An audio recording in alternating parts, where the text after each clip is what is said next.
was a tiny cottage. And in that cottage lived a pretty little girl and her mother. Because the little girl was so sweet, everyone loved her. Because she had such long red hair, everyone called her Little Red. Little Red Grandma was her best of all. She made her a little red velvet cape, whistle hood, a little red horse, everything.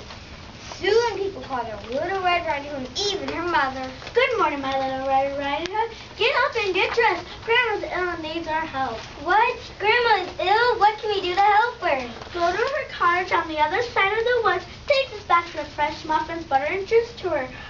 Oh, and Little Red, wear your Red Riding Hood. It is still cool outside. Of course, Mother. I always wear it. I love it. And Little Red, do not stop and talk to strangers, and do not get off of the main path. Yes, Mother. Little Red Riding Hood started down the path. It was a beautiful day, but someone else had started down the same path as Little Red Riding Hood. Mr. Wolf! Big, bad Mr. Wolf. Good morning, little girl. What a pretty Red Riding Hood, and what pretty red hair. How are you today? Little Red forgot what her mother had said. She stopped and spoke to the stranger. And good morning to you, Mr. Wolf. You can call me Mr. Wolf. Where are you going this morning? I am going to Grandma's house. She lives on the other side of the woods. She is ill. What a shame. Yes, I know. So I am bringing her this basket of fresh muffins, butter, and juice. How nice of you. But wouldn't she love some fresh flowers, too? I see lots of pretty flowers over there on the other path. Why, yes, she would love flowers. I will pick some. Little Red forgot something else. She forgot that her mother said to stay on the main path. And that means trouble. While Little Red picked flowers, Mr. Wolf ran to Grandma's cottage. He knocked on her door. Who's there? Mr. Wolf answered in a high, squeaky voice. Grandma, it's me, Little Red. I have a basket of muffins, butter, and juice for you. Oh, dear Little Red, do come in. You will be my best medicine. Just then, Mr. Wolf burst in. He tied her foot. Then he started to grab her pocketbook right in the middle of stealing her service. There was another knock on the door.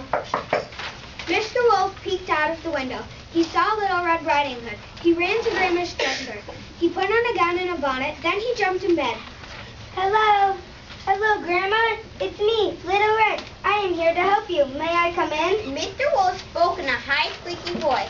Oh, yes, dear. Do come in. Hi, Grandma.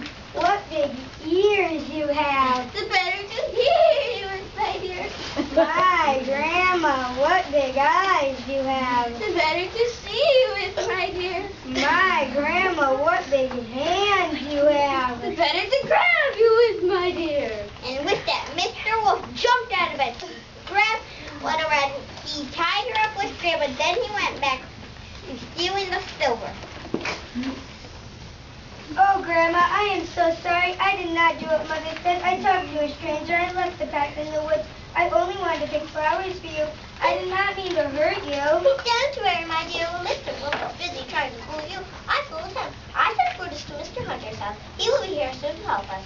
Mr. Hunter was Grandma's neighbor. He knew Grandma's dog Brutus, and he was always ready to help his friends in the woods. Mr. Hunter ran with the dog back to the cottage. He called out to Grandma.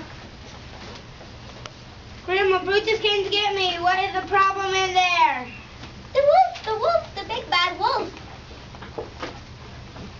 Mr. Hunter broke down the door and went and with Brutus. Get him, Brutus. Get that robber. Then I'll take him to jail. Brutus jumped on Mr. Wolf. Mr. Hunter caught him.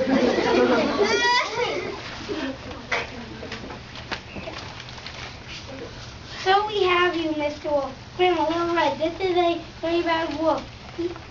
He had robbed 3 other cottages this week.